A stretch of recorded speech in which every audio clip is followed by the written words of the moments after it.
जी नाज़रीन, मैं आपका दोस्त प्राउड टू बी अहमदी बात कर रहा हूँ। इस वीडियो में हम आपके सामने बताएंगे कि मुखालफीन जमात अहमदिया जो पाकिस्तान के शदीद तरीन मुखालिफ थे, आइए ज़रा मुलाहिज़ा फरमाएं। हैं सैयद अब्दुल आला मौदूदी। सैयद अब्दुल आला मौदूदी भी उन्हीं लोगों में शामिल थे जो पाकिस्तान बनने के मुखालिफ थे। वो भी जमात इस्लामी के बानी थे। जमात इस्लामी का क़याम उस वक्त हुआ जब 23 मार्च 1940 में मंटू पाक वाला तारीख साज जलसा हो चुका था। पूरे हिंदुस्तान में पाकिस्तान के हक में नारे बुलंद हो रहे थे। ऐसे वक्त में मौलाना मौदूदी और उनके हामी पाकिस्तान नामंजूर के नारे लगाते थे। आज से चंद साल पहले मौलाना मौदूदी के बेटे फारूक मौदूदी से सवाल किया गया कि आप तो पाकिस्तान बनने के खिलाफ थे, फिर हिजरत करके पाकिस्तान क्यों आए? तो उनका कहना था कि हम कभी भी पाकिस्तान आना नहीं चाहते थे, लेकिन उस वक्त हालात ऐसे बना दिए गए कि हमें मजबूरी में यहाँ आना पड़ा। मुफ्ती महमूद 1919 में जिला डेरा इस्माइल खान के अब्दुल खेल गांव में पैदा हुए। वो लिसानी तौर पर मरवत पश्तून कबीले से ताल्लुक रखते थे। मुफ्ती महमूद का ताल्लुक मकतबा देवबंदी से था और वो पाकिस्तान बनने के शदीद मुखालिफ भी थे। मुफ्ती महमूद साहब पाकिस्तान के सूबा सरहद के वजीर आला रहे। आपका शुमार पाकिस्तान के नामवर सियासतदानों में होता है।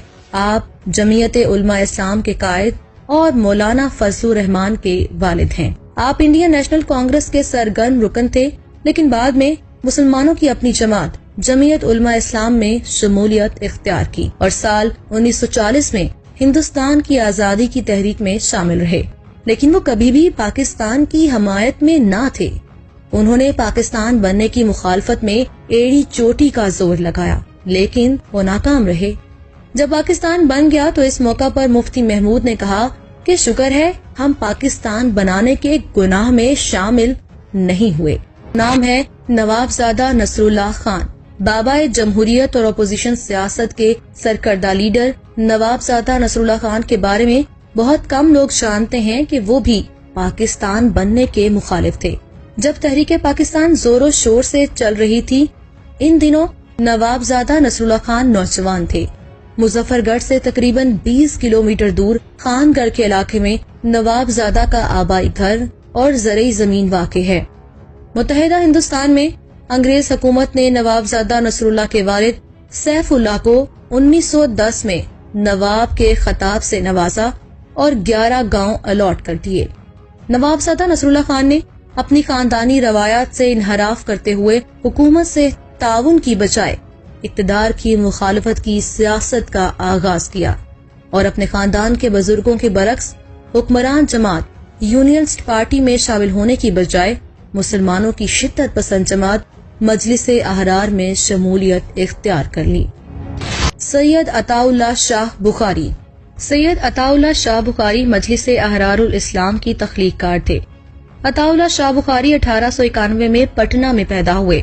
अपने जमाने के मारूफ तरीन मुकर्रर थे और लोग उनकी तकरीरें सुनने के लिए दूर दूर से आते थे। सियासी जिंदगी की इब्तिदा 1918 कांग्रेस और मुस्लिम लीग के मुश्तरका जलसे से हुई। 18 साल जेलों में कैदोबंद में गुजारे।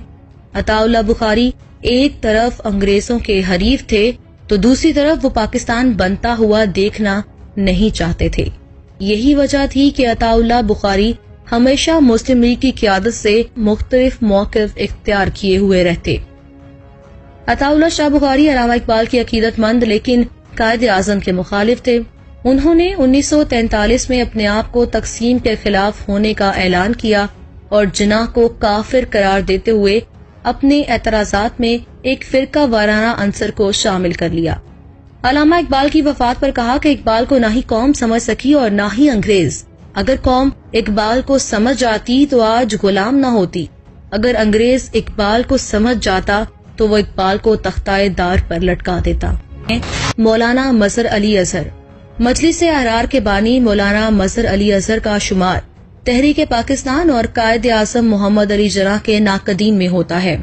मौलाना अपने जलसों में मुस्लिम लीग के खिलाफ सख्त जुबान इस्तेमाल करते और कायदे आज़म को खोजा शिया मुस्लिम पुकारा करते। यही वो मौसूफ थे जिन्होंने कायदे आज़म को काफिर आज़म भी कहा था। मौलाना मजहर अली अजहर हर दफा मुस्लिम लीग के खिलाफ इलेक्शन लड़ते थे। पाकिस्तान की शदीद तरीन मुखालिफत के बावजूद पाकिस्तान बनने के बाद मौलाना मजहर अली अजहर पाकिस्तान आ गए और यहीं पर मुस्तकिल रहे। उनका इंतकाल 1974 को लाहौर में हुआ।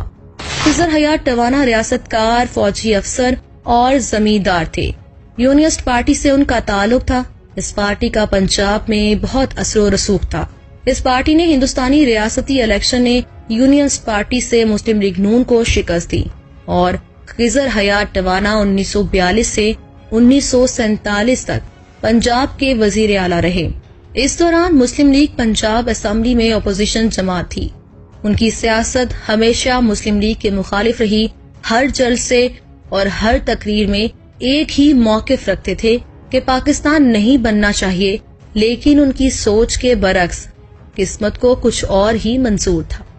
सैयद हुसैन अहमद मदनी। सैयद हुसैन अहमद मदनी अलहदा मुस्लिम रियासत की मुहिम के सख्ती से मुखालिफ थे।